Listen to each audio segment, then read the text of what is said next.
Hi everyone, welcome back. Today we are in The Sims 4 again doing another renovation video, but today I'm starting my Halloween renovation series that I do every year, or build Halloween series. Let's just go like that because it's not just builds and it involves casts as well. Anyway, today we are starting off with a renovation though, that's why I said it, and we are doing a vampire's house, as you can see. I don't think I've ever renovated this house on my channel. Maybe I have, but actually I don't think I've ever been inside this house actually, because I didn't realize that this was a non-vampire residential house, because there's garlic everywhere. I kept the garlic in the house. Didn't want to remove it for the Sims safety, you know. So I still got garlic in there. And kept it for obviously sorry if you can hear something in the background, my dog's being annoying.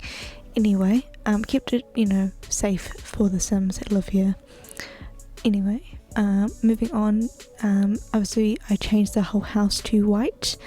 I just thought it went more with the vibe, you know, like the red, it was fine, but like for this kind of, you know, for this world, I feel like it's more like gothic, and so the red just didn't do it for me. I thought the white, it kind of gave more church vibes, I guess, maybe, that's like turned into this house, and obviously because this is like the normal Sims house, I'm assuming, I actually don't know, I give two craps about like the people, like the villagers and stuff in the Sims world. Like, I know that might hurt some people, but like I don't care about gameplay.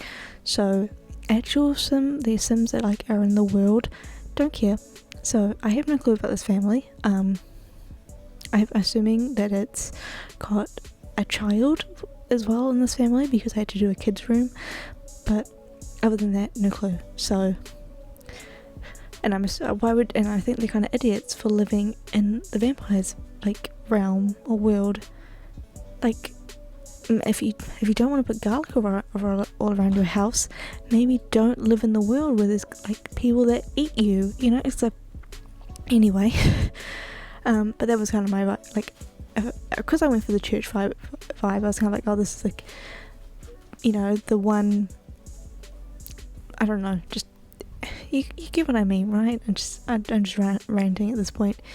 Anyway, moving on to the inside, even though we've already been inside for the last like 2 minutes, not 2 minutes, but you know, basically my dog is being really loud right now. I don't know if you can hear it, but he's just like getting up back down, and it's really annoying me.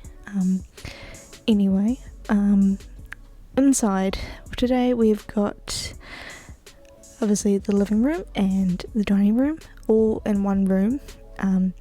Changed it to go more as my theme, because before it was like red and brown and and I wanted it to go with the outside of the house, so I changed it to black and white, and grey in there as well, to give like a balance between the two. Yeah, that's about it for the like design of the house, I guess. I kind of just go with it.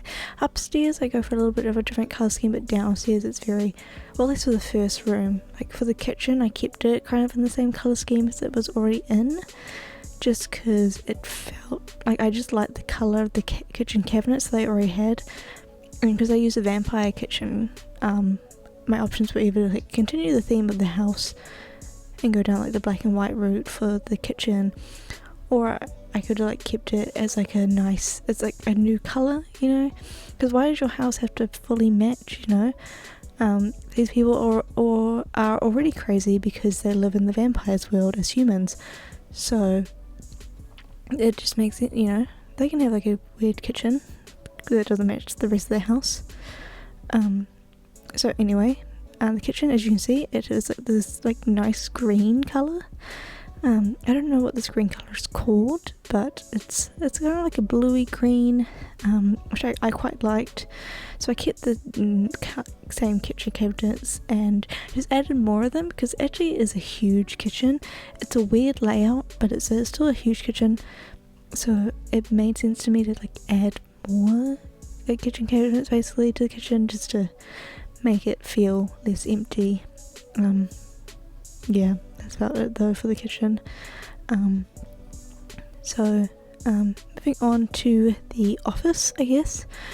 Before, this was literally a room with a desk and a chair, and I was like, well, that's not a very good office, is it? Like, you at least have like a computer or something. So that's what I did. I also changed it all to blue, because I had given up on my colour scheme at this point.